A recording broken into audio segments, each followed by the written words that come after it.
Hey John, this is Jeff with Zucor Marketing. We're based out of San Antonio, Texas, and Eric forwarded your website over for an analysis.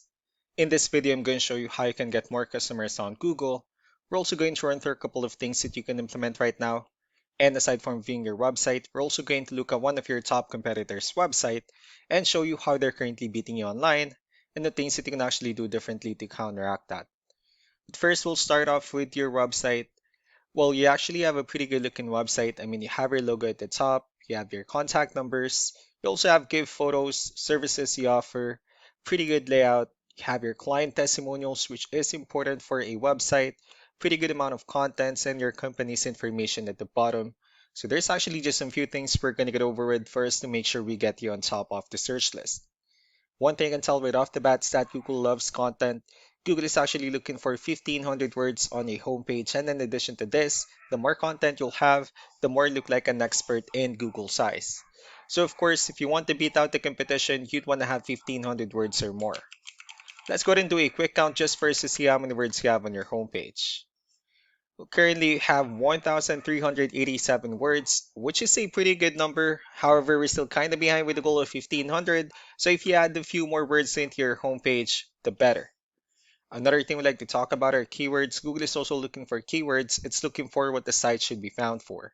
And if you have the exact words listed multiple times in your website, you're going to be really relevant for that search. And of course, Google is going to be willing to put you higher in the results. Well, I did a quick search and I used the keyword roofing in Portland, Oregon, which is a pretty good example of a strong keyword. Let's go ahead and talk more about the results that we have here. Starting off with the first one, these are what we call the sponsored or the paid ones, wherein people are actually paying ads for their website to show up here. But we're not going to be talking much about the paid ones, but rather we'll move on to the next part. This right here, what we call the map pack, and of course, this is something where you would like to be on, since these are the ones that gets a lot of attention, a lot of traffic, and are easier to find.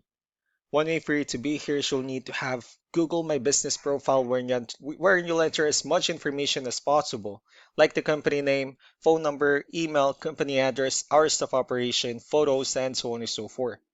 And also, if you add those same information into as many directories as possible, like on Yelp, Yellow Pages, Angie.com, that will really help you a lot to appear in the map pack faster. Moving on to the next part, these are what we call the organic searches. These are all the website that ranks higher without people paying for any ads just because they're doing some certain things. That's exactly what we're going to talk about and analyze. So we pulled up one of the top ranking website. Let's see what they have differently. For their website, they also have their logo at the top. They also have their contact numbers. They have good photos as well, good amount of contents. They also have their videos, services they offer, pretty good layout as well, the areas they're servicing, client testimonials, and company's information at the bottom. Let's go ahead and move on with the numbers.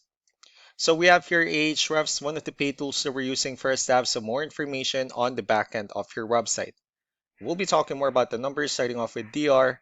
This is the level of trust that Google has in your website, and UR is the strength of your website.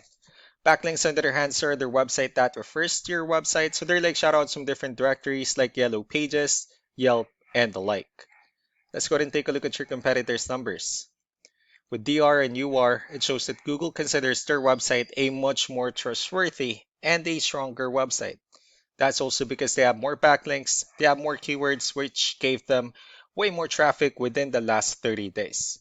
Although one important thing that I need to discuss in regards to backlinks and referring domains is that this needs to be a 2-to-1 ratio. So this 159 referring domains that they have, these are what we call the good or high quality backlinks, while the rest of the missing backlinks, those are what we consider the spammy backlinks. So what you need to do differently on your end is, of course, you still need to increase the number of your backlinks and you definitely need to add more keywords. But most importantly, you also need to increase the high quality backlinks for you to have a much better ratio. As a result, you'll definitely get more traffic out of it. Let's go ahead and take a look at the strong backlinks and the keywords that your competitors are using, and let's discuss the importance of this too, especially in making your website stronger and better. Starting off with the referring domains, these are all the directories they're currently listed on that brings them a lot of attention and a lot of traffic. That's why they're also ranking higher in the searches. Next are the organic keywords. These are the list of keywords they have on their website, so when customers search for these specific words, their website will show on top of the list. If you also look at the numbers under volume, these are the total number of people that searches for the specific keywords on Google every month. So that's how important choosing the right keyword is. That way more customers will be able to find your website quicker and easier. Another thing we like to share about keywords is what we call the hidden keyword. Well, for every photo that you have listed on your website, you can actually rename them with a hidden keyword instead. That way, you'll be able to have more hidden keywords added into your website. Not only that, of course, for those keywords to not to be repetitive on your website as well. So just to wrap things up, the most important things that we can do to improve your ranking is first the amount of content, when we're going to add a few more words into your homepage. That way, Google actually consider your website a much more trustworthy website. Next are the backlinks where we're going to add your information to more directories as possible. That way we can bring you more traffic and of course the higher chance of your website in appearing in most of the map hack searches. Last but not the least will be the keywords where we're going to help you out in adding more keywords and of course choosing the right ones. That way more customers will be able to find your website faster and easier. So these are all the things that you can actually implement right now, and of course we can also help you out in making these changes and more with the goal of getting you many new customers. Eric will also be following up just to get some feedback about the ideas I discussed on this video. So I really do appreciate your time. Y'all have a wonderful day. Bye.